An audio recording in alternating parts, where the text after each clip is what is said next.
The Trump legal troubles continue to get more troublesome, as one of Trump's outs has apparently been taken off the table. If Trump were to be convicted at the federal level, he could still run for president, win, and then theoretically pardon himself. If Trump were to be convicted at the state level, however, say in Georgia, he would theoretically not be able to pardon himself. Kind of up in the air. We've never been here before. But he theoretically couldn't because state pardons are at the discretion of the state. And in the case of Georgia, he could not even rely on Republican Governor Brian Kemp to pardon him, one, because Kemp hates Trump, and two, because in Georgia, the governor, oddly enough, does not even have the power to issue pardons. In Georgia, that power lies with the State Board of Pardons and Paroles, which has 5 members, the majority of whom hate Trump. And even if they love Trump, the board members have to wait, according to statute, until a convict has served at least 5 years of his sentence before even considering his application. Now, some lawyers disagree. Mark Levin insists that Trump can, in fact, pardon himself, even in Georgia, because the Constitution's silent about whether a president can be indicted, he says. The DOJ under both parties has said that you can't indict a sitting president because it would cripple the executive branch, and because, quote, the supremacy clause in the Constitution prevents local DAs from prosecuting presidents because the effect of those indictments would practically be no different from a federal indictment. It would just take out the executive branch. And you know what my take on all of that is? Yeah, sure. Sure, whatever. Mark Levin is a sharp guy. He's a sharp lawyer. His legal arguments sound fine to me. But also, this is not about legal arguments. The liberals arrested the former president and current opposition leader for recommending a TV show on Twitter. We are so past the point of serious legal arguments. I keep hearing, if such and such happens, if the libs do such and such, then they'll really have crossed the Rubicon. They've already arrested the opposition leader. They're threatening him with more than 700 years in prison. They're timing the trials to prevent him from winning the presidential election. At what point do we admit that they have crossed the Rubicon already? I'm Michael Knowles. This is the Michael Knowles Show.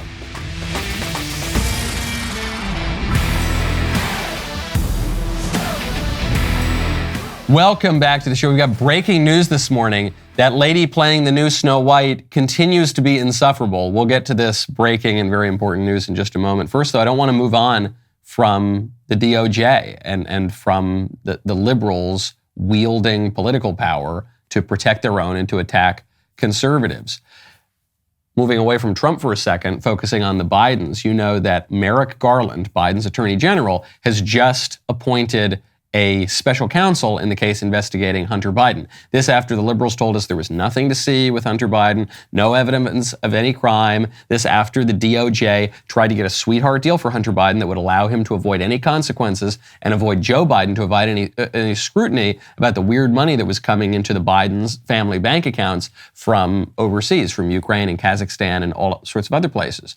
So then Garland appoints the guy who had been completely blowing, perhaps intentionally, the Hunter Biden case. He appoints that guy to become the special counsel to be able to continue the case that he seems intentionally to have tried to blow for the past several years, to have him continue that investigation with even less scrutiny, with even less oversight than he previously had. To which Alan Dershowitz, a very great, famous, credible Harvard professor and legal scholar, came out and he said that that appointment is illegal. Allen said, citing section 600.3C of the Code of Federal Regulations, quote, special counsel is supposed to be independent of the current government, not an employee who serves as U.S. Attorney for Delaware and can be fired from that job by the president. It's very clear in this code that the special counsel has to be, quote, selected from outside the U.S. government. So by raising this guy who was already working for Garland, already working for Biden, just some DOJ lawyer who had been slow walking and trying to push aside this Hunter Biden case, by elevating him to be the special counsel, you completely undermine the whole point of the special counsel and you violate the law. To which I say, much as I would say to Mark Levin, yeah, sure. Sounds good to me, but like, whatever. They're behaving illegally. They don't care about the law. Of course they don't care about the special section of the federal regulation that determines which kind of lawyers can be elevated to special counsel. These are people who kill babies and castrate children. They don't care about the special little regulation of the law. I know it's sad. I'm not saying that we should stop making legal arguments. I'm not saying that we should stop trying to fight all of these absurd predations by the left in court using whatever tools we've got. But let's at least be honest with ourselves, folks. This has nothing to do with the law. They're not going after Donald Trump because he made an in-kind contribution to his own campaign in 2016. They're not going after Donald Trump because he made a speech after the election of 2020, much as Al Gore did, much as Hillary Clinton did, much as Stacey Abrams did. They're not going after Donald Trump because he picked up the phone and complained about the prospect of voter fraud in Georgia to the Secretary of State of Georgia. They're just trying to get him. They're just going to get him, and they're going to use whatever specious, ridiculous arguments they can. They don't care about the law. They don't care about the positive law. They don't care about the civil law. They certainly don't care about the constitutional law. They don't care about the natural law. Don't lose sight of the fact that these people kill babies and castrate children, okay? I'm not mentioning this as a gratuitous attack on the left or a distraction from the issue at hand. I'm just pointing out, if you deny such fundamental aspects of the natural law, of the background principles of justice that undergird our written law, our constitutional law, civil, positive law, then you're not going to be making serious legal arguments. You're not going to be treating the law as an instrument of justice, which is objective, about which we can deliberate and argue. You're treating the law as a blunt instrument merely for the pursuit of your own irrational interests to club your enemies over the head, which is exactly what they're doing here. And ideally, we would restore some balance back to our legal and political system. If you want to restore balance to your body, you've got to check out Balance of Nature. Right now, go to balanceofnature.com, use promo code Knowles. Living a healthy lifestyle is not always easy, especially when you're always on the go. You need simple, manageable routines to make sure that you are getting proper nutrition every day. That's why I'm a huge fan of Balance of Nature. Balance of Nature fruits and veggies are a great way to make sure you're getting essential nutritional ingredients every single day. Their capsules are packed with 100% whole food that you can take at any time. Balance of Nature uses a cold vacuum process that preserves the natural phytonutrients in whole fruits and veggies and encapsulates them for easy consumption. Balance of Nature sent a bunch of their products down to the studio for our team to try. We all love them. Those jackals try to steal them all away from me. But I think we just need to get Balance of Nature to send more. Make sure you go check it out right now. Go to balanceofnature.com. Use promo code Knowles, Knowles, for 35% off your first order as a preferred customer. That's balanceofnature.com. Promo code Knowles, Knowles, for 35% off your first preferred order. I'll give you a particularly egregious example of lawlessness. This one not here in the United States, but down in Mexico. Here we are. Cartel hitman, aged 14, beheaded 4 victims as Mexico's lawlessness is exposed. This is someone working for the cartel. 98% of cartel executions, they call them executions. They use legal language, much as the left does in the United States. They use legal language to defend their extrajudicial, at the very least, unjust killings, and they enlist little kids in it too. They enlist little kids in their perverse and absurd political agenda. I'm starting to see a lot more similarities, actually, between the Mexican cartels and our political opponents here in the United States. But why do I mention this 14-year-old who beheaded 4 people? He says, it was just from the article in the Daily Star. I know one of the guys who was there, they asked him this. This guy's got 3 sons and kind of knew how to talk to him. Journalist asked this little killer, said, "What have you done?" And the Cartel kid said, "I have decapitated 4 people." That was a 14-year-old who said it. I think that kid probably wasn't raised right. And I don't mention it as just a little bit of an understatement or as a kind of a joke. I mean, the way that kids are raised is going to affect the entire state of the country. I was recently going back through Aristotle's Nicomachean Ethics, the first book on morality and one of the most important philosophical works ever written. And Aristotle in this book tells you, here's how you're happy. Here's how to be happy. The way to be happy is not synonymous with being virtuous, but it has a lot to do with being virtuous. It has a lot to do with being good.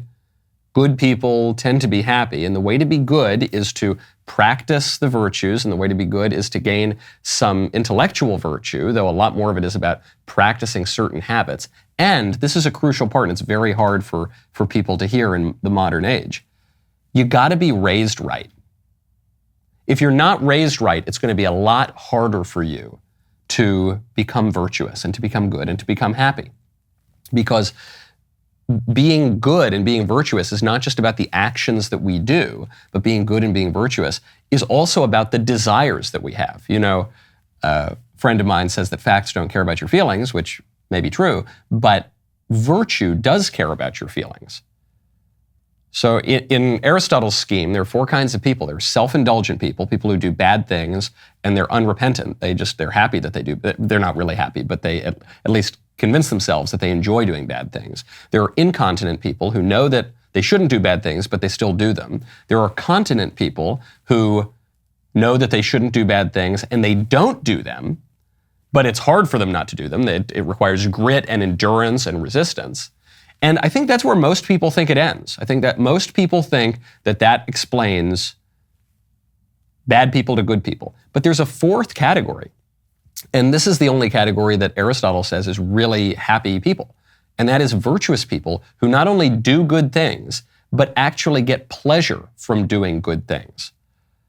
And in order to do that, it's not that it's impossible to train yourself to do that, certainly by availing yourself of God's grace, that's going to be a big help. But it's so much harder to do that if you haven't had those habits of virtue ingrained into you from the time you're a kid. This is why conservatives are so focused right now on stopping the left from destroying the schools, and in so doing, setting kids up for a lifetime of failure. When the left goes into schools and inculcates all sorts of deviant desires and habits and behaviors into them, it's not just going to screw them up for a couple of years, and then as child abusers will say, oh, kids are resilient, they'll bounce back. That's not how it works. You form habits, and then if you form good habits, it's harder to break good habits, and if you form bad habits and addictions, it's harder to break those bad habits. So we hear about a 14-year-old in Mexico who's now a crazy psycho killer who's beheading 4 people. And a lot of people are going to look at that with curiosity. How could a 14-year-old possibly do that? How could a 14-year-old go so bad? Easily. Kids are really malleable. It's very easy to morph a kid's brain into thinking or even doing all sorts of things. In fact, that's a piece of political wisdom that everybody had for 2,300 years at least, until very, very recently. The left still has it. That's why the left focuses on the schools. The right forgets it to some degree. And so the right says, oh, we don't want to teach people how to think, or what to think rather, just how to think. We don't want to indoctrinate people. No, of course you do. That's what early education is about, is just rote training in certain behaviors. So are you going to teach kids to clean up their dishes and recite their alphabet and respect their mother and father? Or are you going to teach kids to cut off people's heads and do all sorts of the deviant things that the American left wants them to do? That's the question before you, but you can't avoid it. That period of early education is going to account for more than half of what the people of a country are going to look like down the road. And if you want to have a good country, you got to have people who are behaving in a good way. It's as simple as that. You can't have a good country without good people. Speaking of children, and bad education. This is the breaking news for the day. The lady playing Snow White, she's very intentionally not particularly white, so we've been calling her sand beige. This lady, who's a far left-wing, pretty insufferable lady, she's got another hit. Take it away. I mean, the original cartoon came out in 1937, and very evidently so.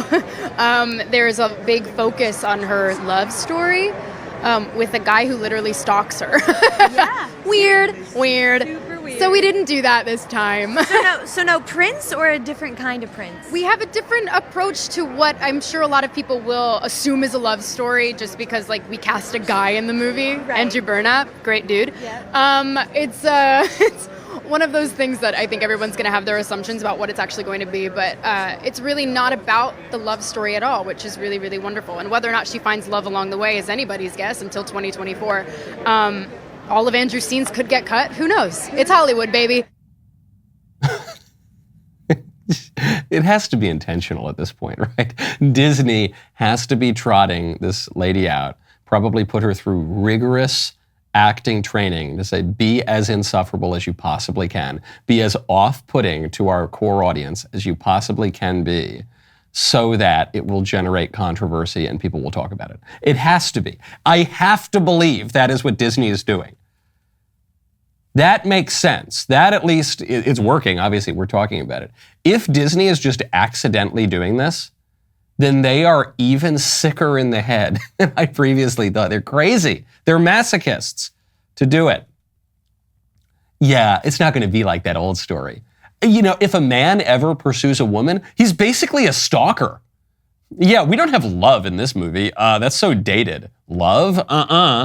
No, we just have cold, sterile loneliness, okay? That's what people want today, all right? It's 2023, get with the program. Putting aside what she's saying about the movie, which I don't think I'm ever going to see, you are not going to argue this type of person out of misery. This gets back to what we were talking about with the 14-year-old beheading people in Mexico. You will never argue. You're very unlikely to argue this person out of misery. She comes out, she mocks love, she seems contemptuous. She was complaining in another clip about having to put on the costume of Snow White. This little girl gets to live out the fantasy of so many little girls. She gets to be a big movie star in one of the most delightful little fairy tales ever written, in a remake of one of the most iconic movies of all time. And she's complaining about it. Of course, people like this, who are constantly full of resentment and envy, they're always complaining about everything. Not even in a way that's constructive. Sometimes we'll complain on this show, like, hey, they're changing the voting rules in Pennsylvania, and that's illegal, and they shouldn't do that. I hope that's constructive in some way, calling attention to a political problem and trying to fix it. But just saying, I don't want to put on the costume. Love, yucky. Bleh. Men are stalkers. Bleh. That's a different kind of complaint. That's a fruitless complaining. And it's complaining about good things and trying to turn good things to bad. But you'll never argue that person out of misery, because it's about a disposition, because it's not just about rational arguments. You could say, well, no, actually, the prince isn't really a stalker, and actually love is a good thing, and actually the sexes are complementary, and here's why biologically, and here's why spiritually, and here's why. It doesn't matter. It's about desire. It's about what you're attracted to. And those things are a little bit deeper. Virtue cares about your feelings. Politics cares about your feelings. We are not just robots, okay? We're not just computers.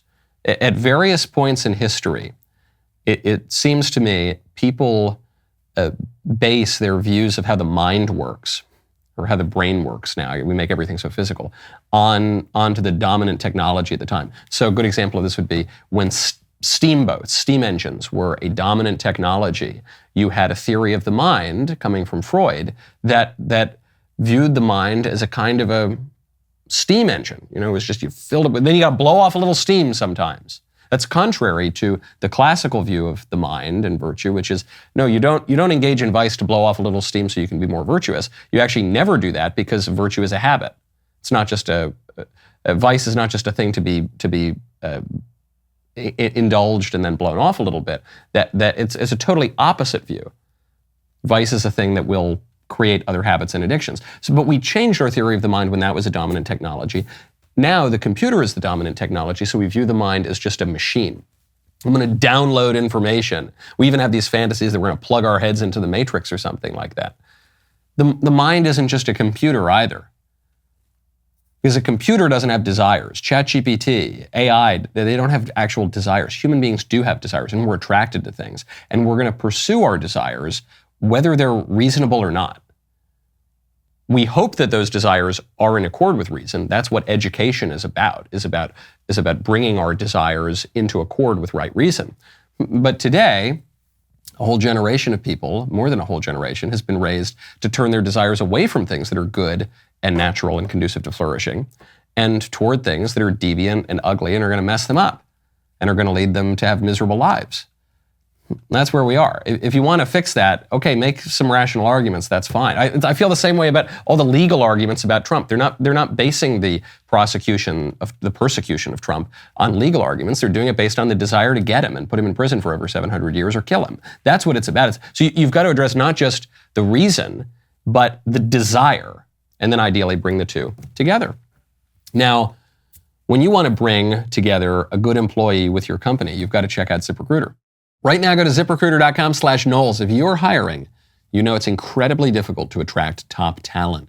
And with the current labor market conditions, it's even harder than ever. That is why you're going to want to partner with ZipRecruiter. ZipRecruiter gets it. ZipRecruiter knows how tough it is right now. They've figured out solutions for the problems that you are facing. Try them for free at ZipRecruiter.com/Knowles, K-N-W-L-E-S. To reach more of the right people, ZipRecruiter posts your job to 100 plus job sites.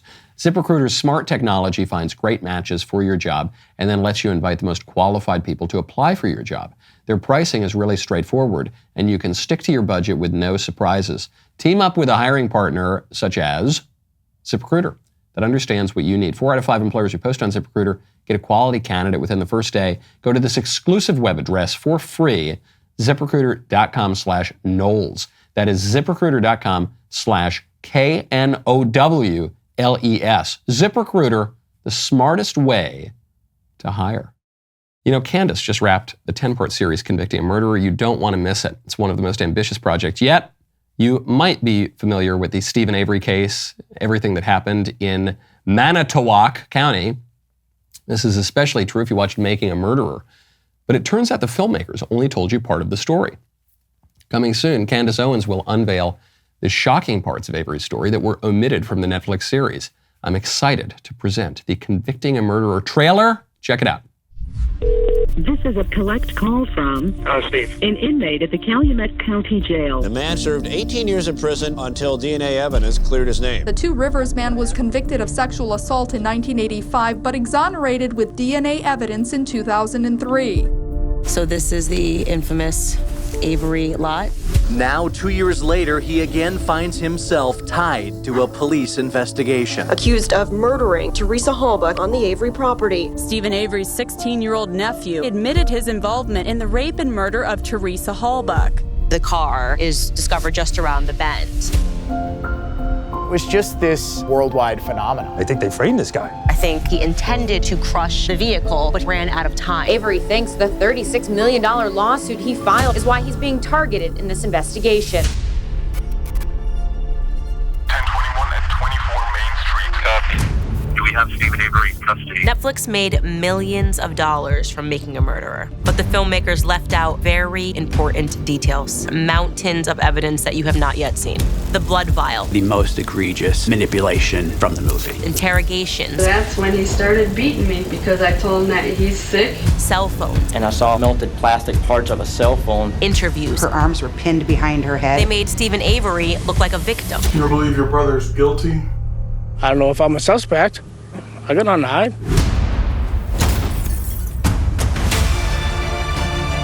I'm getting sick and tired of media deception. Evidence piling up. Why would they omit so many different things? Why are you editing my testimony? I am not going to make the same mistake that the filmmakers did. Rearranging the testimony. They delete a portion of it at the end. How could they claim to care about the truth? They all know that Stephen Avery committed this crime. 911, what is your emergency? The evidence forces me to conclude that you are the most dangerous individual ever to set foot in this courtroom. To get the rest of the story, you've got to watch Convicting a Murderer, coming to you this September. This 10-part series is exclusive to DailyWire Plus, so join now at dailywire.com/subscribe to get 25% off your new annual membership so you can watch Convicting a Murderer when it premieres. You do not want to miss this. Speaking of ChatGPT, ChatGPT has just been discovered to have a liberal bias. You're probably shocked about that, right? I'm not really that shocked. Researchers from the University of East Anglia asked ChatGPT to answer a survey on political beliefs as it believed supporters of liberal parties in the US, UK, and Brazil might answer them. They then asked ChatGPT to answer the same questions without any prompting and compared the two sets of responses. The results showed a, quote, significant and systematic political bias toward the Democrats in the US, Lula in Brazil, and the Labour Party in the UK, according to researchers. The paper adds to a growing body of evidence showing that the chatbots are left-wing, and they're infused with assumptions, beliefs, and stereotypes found in the inputs that they receive. And the question here is whether or not this could swing the political order. This could even swing elections, they worry. We're heading into the 2024 election. People are using these chatbots not just to test out the limits of AI, they're using them in their daily lives. They're using ChatGPT and Google's Bard to summarize documents, to answer questions, to help them with their professional writing, to help them with their educational writing or personal writing. Google has begun using this technology directly in search results. Political campaigns are using it for fundraising emails, for direct correspondence.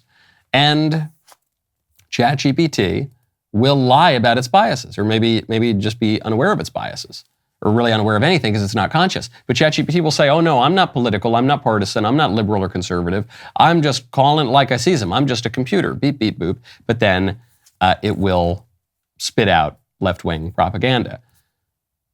Well, I don't even know why this is a headline. There is nothing new about that.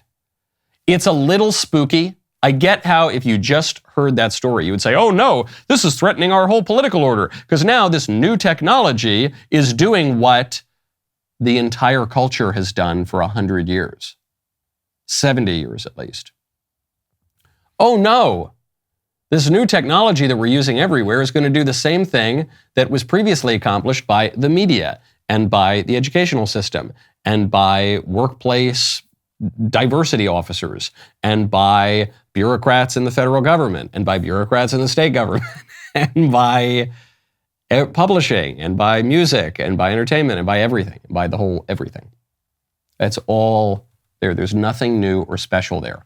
The political order is always going to tilt one way or the other. And the political order might pretend to be neutral, as ChatGPT does and as liberalism does, but it's not neutral. It's, of course, imbued with all sorts of assumptions and premises that are the basis of belief. I'm on a real Aristotle kick right now, good old Uncle Aristotle, because he's right about almost everything. And Aristotle points out that the scientific reasoning that we pride ourselves on, old scientific reasoning, modern scientific reasoning, doesn't just come out of nowhere. It rests on something. Scientific reasoning is premised on certain assumptions. If you're to engage in mathematics, if you're going to show a mathematical proof, you've got to just accept certain axioms. A equals A plus B equals B plus A. You certain basic truths that you can't prove. You've just got to assume them and move on. Same thing when it comes to any modern scientific inquiry. You've got to assume that our faculties of reason are reliable. You've got to assume that our faculties of perception are reliable. You've got to assume certain facts about the physical world and certain facts about our relation and consciousness of the physical world that are not provable. You could never prove them. And Aristotle says this 2,300 years ago. He says, for scientific inquiry, by which he means inquiry into anything that is eternal, be it the laws of physics or the laws of metaphysics, for things that are eternal, there is no scientific proof for science. You have to begin with intuitive reasoning. You just have to accept certain things as premises, and you better hope your premises are right. You better hope that your intuition is correct. Of course, that's how all political orders begin. And my intuition from the beginning is that ChatGPT was obviously going to be skewed to the left because the people making it skew to the left, because the political order skews to the left. So yes, we're aware of that. What are we going to do about it? Well, what I would do is strongly regulate the use of ChatGPT, and I would try to, more importantly than that, I would try to shift those premises in the other direction. The classic example of this, which I'm not allowed to mention on YouTube, so this is probably going to be bleeped out, is right now the ChatGPT is going to operate on an assumption that men can be women. I would instead have it operate on the assumption, call me crazy, that men cannot be women. You see the bias everywhere, though. This was obviously plugged in by the people who made it. All sorts of things beyond the sexual revolution into critical race theory, all of the favorite ideological hobby horses of the left. So someone, I forget where the screenshot is, but this went around some months ago. Someone asked ChatGPT, what can white people improve on? Said, well, white people can be better allies, and white people can be more conscious, and white people can do this, and white people can do that, and white people can list a whole litany of things. And then that person asked the same question to ChatGPT, but said, what can black people improve on? And the answer was, how dare you? And the answer was, what, black people can't improve on anything. That's such a racist, terrible question. So hold on, but you answered it. You gave me a whole laundry list for white people. But of course, because the premise, the assumption is white people bad, black people good. White people to be criticized, black people can never be criticized. That's just an assumption. That's an assumption within our political order, and it's an assumption within the technology. So we've got to even these things out to make them just and fair and equitable, and in accord with reason, not in accord with absurdity. Speaking of liberal bias, Glenn Beck. I was just on Glenn Beck's show a week or two ago. Glenn Beck, one of maybe the greatest broadcaster alive right now, and just a staple of the American right for a very long time. Glenn Beck just had his podcast removed from Apple. Not one episode of his podcast, not 1 week of his podcasts. The whole thing was removed from the Apple Podcast app. Here he is.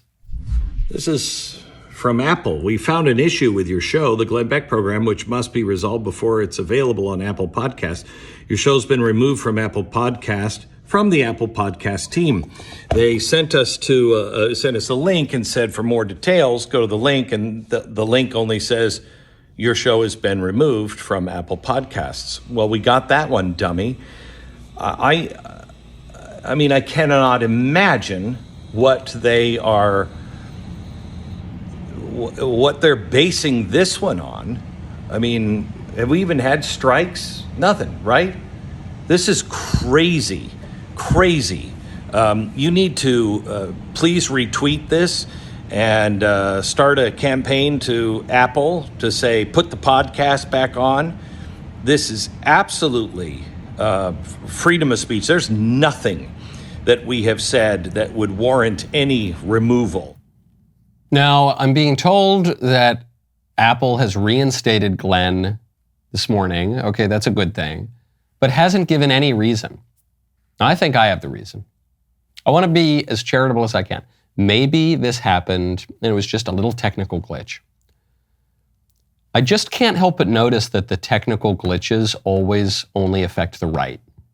The little oopsie daisies, they so rarely seem to affect the left, and they so consistently seem to affect the right. And I can't help but notice what time it is. can't help but notice that we are, 15 months out from a presidential election. And I can't help but notice that all of the attacks, the way that YouTube has tried to suppress this show, the way that Georgia and New York and the federal government and Biden has tried to suppress the Trump presidential campaign. Can't help but notice the way that Apple now is trying to suppress Glenn Beck. I can't help but think that maybe that timing is more than mere accident, that there's something a little bit more to that coincidence. This is only going to ramp up. And the reason this is going to ramp up is because we have a particularly divided political order right now. And I'm not saying it's divided among the populace 50-50. I'm not convinced that it is. It is increasingly divided between the ruling class and the people, which is why you're seeing populist movements rise up, not just on the right. You had an actual successful populist movement on the right, which was the MAGA movement in the election of Trump in 2016.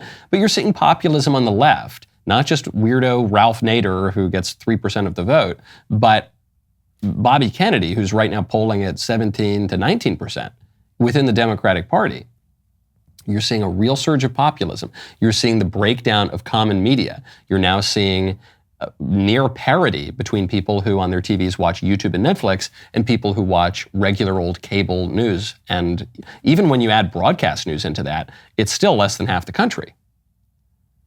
So you're seeing a breakdown of that common culture.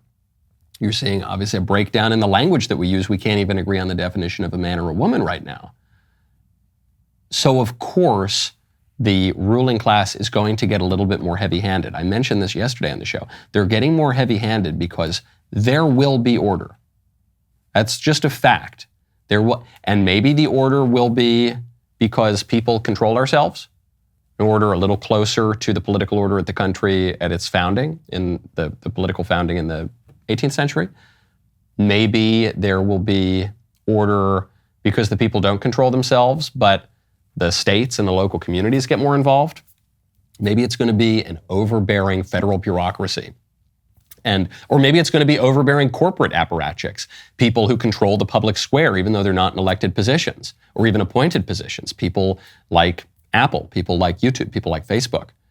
Elon is doing great. But the other, and that's the smallest of the big tech platforms. The other big tech platforms are all on one side, and they're all wielding power because there will be some kind of order. And so we shouldn't be surprised by this. And we shouldn't pull our hair out in befuddlement, and we shouldn't waste all of our breath pointing out the hypocrisy. But imagine if the roles were reversed, but they're not reversed. But this is unfair. It's not supposed to be fair. It's supposed to maintain order. That's what they're doing. That's what they're after. And Glenn Beck threatens that order. And this show, I guess, threatens that order. And Donald Trump for sure threatens that order. And so they're going to do everything they can to stop it. Now, speaking of 2024, some big news in that race, because we are 1 week out. In fact, we're slightly less than 1 week out from the first GOP presidential primary debate. We still don't know if President Trump is going to be at that debate. We still don't know if he's going to be in an orange jumpsuit or not for that debate. Maybe he won't even be able to attend. But he's refused to sign the RNC loyalty pledge, which says that he'll endorse the eventual nominee if he loses. And he's refusing to sign that because he says, well, I don't know if I'm going to endorse the nominee if I lose. And I think everyone's been trying to rig this thing against me since day one. So sorry, forgive me if I don't exactly trust you guys. No, I'm not going to do that. But because he's leading by 30 points, 40 points in some places, the RNC will look ridiculous if they don't allow him to come to the debate. So where does it all stand and where do the non-Trump candidates stand? We'll get to that in 1 second. But first, while we're assessing the horse race, the second annual DailyWire Fantasy Football Draft Party is coming up soon, and this year we have a sweepstakes for you to enter to be the 10th member in our league. If you win, you can participate with us during the live draft and go head-to-head with your favorite DailyWire host, as well as those other guys who work in this building, throughout the fantasy football season. To enter, go to Crane & Company's YouTube page, subscribe to their channel, then like the DailyWire Fantasy Football Sweepstakes video, comment your favorite football team name, and fill out the Google form on the pinned comment. Man, that's a lot of stuff to do. How the hell is anyone supposed to remember that? You can rewind and go through all those instructions again. Don't miss your chance to play fantasy football in your favorite host's league, as well as the league shared by some of my colleagues. and compete for ultimate bragging rights and the coveted golden tumbler. The sweepstakes began yesterday, August 16th. They will end August 19th at 11:59 p.m. Eastern. My favorite comment yesterday is from Pandas and Poetry 3486, who says, Catholic here who has struggled with addiction since age 15. Every time I hear you say another cringe word for pot, I feel myself getting closer for sobriety. Closer to sobriety. I'm so pleased that I could be helpful to you. We all play our part in this world. I'm glad that my mention of the devil's lettuce and the sin spinach and the Peruvian parsley and the Colombian cumin and the old Haitian oregano. You know what I'm talking about, man? I'm talking about pot. Talking about marijuana, Mary Jane. Stuff will make you go into your reefer madness. I'm glad that that could help you to overcome some of the struggles that you have. 2024, new poll out from Kaplan. This is the national Republican primary survey. So again, the primary is going to come down to state polls, but still the national stuff tells you something. Trump is at 48%, so 37 points above his next rival. Pretty good place for Trump to be. The next rival, though, is not Ron DeSantis, who had been the number 2 candidate for the whole race. The next rival, Vivek Ramaswamy, who's at 11%, so not exactly close to 48, but still, that's a major, major victory for Ramaswamy. DeSantis, 1 point below at 10%. Pence at 8, which is pretty impressive, actually, given Pence's current tensions within the GOP. Pretty impressive that he's at 8. Christie down at 4. Haley at 4. Scott at 2. Burgum, got the Burgum momentum at 1. Asa Hutchinson at 0, where he belongs. We're still in silly season, of course. The reason a poll like this matters, though, heading into the debate, which we're not very close to, is because it's going to show you who's got mojo. It's going to affect the momentum going into that debate. Had DeSantis been the clear and away number 2 candidate going into the debate, then a lot of the focus would be on him. For better or worse, people might be attacking him, but also he would command a lot of the attention. Now, even if DeSantis is still statistically tied with Vivek, the fact that this guy who came out of nowhere has been able to, according to one poll, actually unseat him as number 2, and according to other polls, at least get somewhere up in the same vicinity, that doesn't look as good for DeSantis. And so people are just going to be looking at other candidates, especially if you're a Republican who hates Donald Trump. You're now going to be more open-minded to the other candidates, whereas perhaps previously you might have thought DeSantis is the guy we've all got to rally around. The momentum here really, really matters. Who has got the mojo? Another candidate is popping up. This is in New Hampshire. Chris Christie is now number 2 in New Hampshire. So he's surpassed Governor DeSantis in New Hampshire. Again, it's statistically tied. Trump is far and away winning. Christie is at 9%. DeSantis is at 8%. Still, this matters because of the mojo and because Christie's going to be in this debate. So if and by the way, who called it? Who freaking called it? I'm now back on the croissants. My gut instinct, I think, may have been right, or at least plausible, which is don't sleep on Christie. I don't think the guy's going to be president, but he could have a moment, especially because he's a good debater. Don't forget that moment when he took out Rubio. He's really adept on his feet. And the other candidates on that stage, Vivek is good. I mean, Vivek is pretty quick-witted in that way.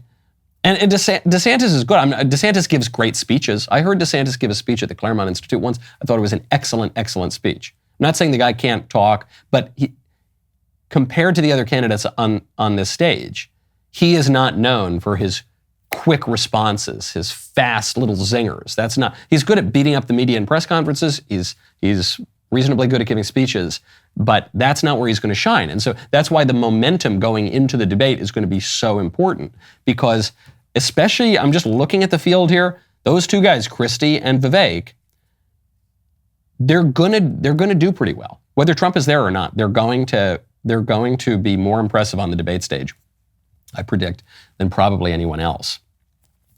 Now, speaking of Christie and Trump in the debate, Joe Scarborough over at MSNBC believes that the reason that Trump doesn't want to show up to the debate is because he is afraid of the croissants. I do think he's scared of Chris Christie. He saw what Chris Christie did to Marco Rubio when Chris Christie went into a debate with one thing in mind.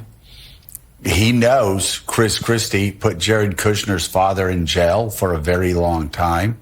He knows he's a prosecutor who's ruthless and knows how to push his case. And he also knows that his secret sauce in 2016 was being the disruptor, right? Shaking Hillary Clinton up on the debate stage, shaking the Marcos and everybody else up on the debate stage. That gig, that's like 8 years old, right? That's Elvis in 77 now. And I think Chris Christie's got his number. And he knows, like Donald Trump, he's got the gut instinct, obviously. His political gut instinct is second to none. Like, he sees it coming. And so I think he's scared to death of Chris Christie and will not have the guts to go, or the nerve to go on stage with Chris Christie anywhere. Okay, I don't agree with the second part of that analysis, that Trump's shtick is old and nobody likes it anymore. He's Elvis in 77. No, I think he's Elvis in 68 at most. That comeback special. And the proof of that is just look at the polls and look at the rallies and look at his reception. He's been more dominant in the GOP field than most people predicted, than most of the chattering consulting class, the talking class on the left and on the right predicted. Some of us may have seen it coming, but a lot of people did not. And so I don't think that's true. I don't think that's how Christie could be a danger. I agree with the first part, though, of what Joe Scarborough is saying. Chris Christie is not to be slept on. That guy could get a zinger in there on Trump. Maybe. Let's say the risk is only 10%. If you're Trump and you're up by 37 points, why would you take that 10% risk when you have very little to gain and a lot to lose? And frankly, you could even gain more if you can convince voters that the reason you're not showing up to the debate is because the RNC is rigging it against you. And this is a more difficult case to make, but if the Trump campaign can successfully convince voters that the loyalty pledge is just a way to further rig the primary against Donald Trump, then by staying out of the debate, he could seem almost like a martyr. Or maybe it doesn't work. Maybe people say he's a coward. Maybe people say he doesn't want to debate. One, I think the ratings will be a lot lower, so not as many people are going to watch it. And do you really think it's going to dislodge a significant chunk of 48% of Republican voters? Well, half the Republican Party was going to vote for this guy, and we're sticking with him through 4 indictments and every piece of muck that the establishment has thrown at him for 7 years. But he didn't show up to debate Asa Hutchinson, so I'm done with him. I'm done. I'm a Christie man now. No, of course not. So you've got a ton of risk. You've got very little reward. The only way Trump shows up on that debate stage is if he just can't resist the show. You know, it's Theology Thursday, baby. I've got so much more I want to get to. I've got so much to get to. I'm not even going to tease you today. I've been too teasing recently. So the rest of the show continues now. If I don't have my iPad, I'm going to commit acts of violence in this studio. Become a member. Use code Knowles, K-N-O-W-L-E-S, at checkout for 2 months free on all annual plans.